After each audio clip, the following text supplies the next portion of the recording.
So, pa-vlog tayo about dun sa ano. Nakita nyo guys yung ano. Sa Naiya yun, ano Nico?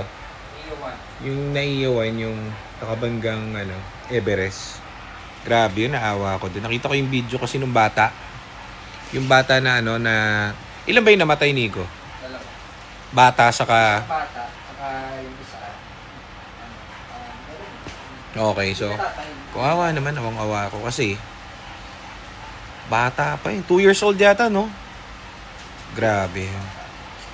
Ngayon, yung palusot ng driver, ano, tawag dito, nakalimutan niya yung ano, gas. Nagpanik siya, akala niya. Yung dapat daw brake, ang napindot daw niyan. Oh, biruin mo ang dahilan ng driver. Nagpanik siya, so akala niya yung brake, yung gas brake. Walang ganun. Kaingotan yon. Bakit? Kasi pag nag-aral ka mag-drive, ang inaaral mo dun is yung sinisave mo sa katawan mo, yung ang tawag dito, ano ba tawag doon? Nakasave na sa body mo yung ano nun no? Yung isa na yung katawan mo sa kotse kapag ka ganun.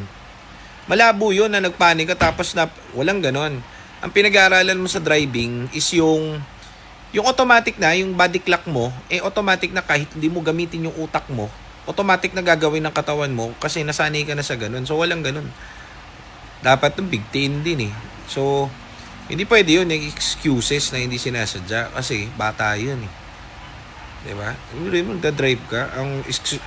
Okay sana kung excuse mo, medyo ano eh. Kaso kapag ka ganun, pag nagda-drive ka, kunwari, 1 taon ka na nagda-drive, 2 taon ka na, alam na nung katawan mo, hindi na kailangan mag-isip ng utak mo yung gagawin mo kapag ka may mga incident na ganyan, kapag ka kunwaring bigla kang umandar, pagka kunwaring kailangan mo pumreno, pansinin mo kapag ka kunwaring nagda-drive ka tapos mapansin mo umaandar ka, kahit di mo isipin na i-stop mo, i-stopin ng paa mo eh. Pipindutin ng paa mo yung preno eh, 'di ba? Kasi nga naka-body clock ka na ganun. So condolence po dun sa ano sa nawalan. So naawa ko dun kasi nakita ko yung video eh. Yung video na hinahatid yung bata bit-bit. So, saka yung ano, nakita ko rin. Nakita mo yun sa NLEX ba yan? SCTEX ba?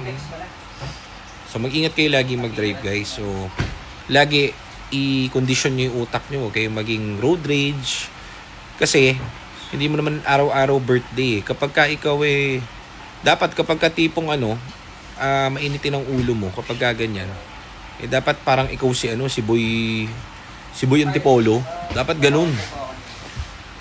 Anyhow, condolence po doon sa ano, ramdam ko yung sakit ng tatay nung talagang ano, humigayin talaga. So, yun, condolence, pasensya na. Nagsabi lang ako.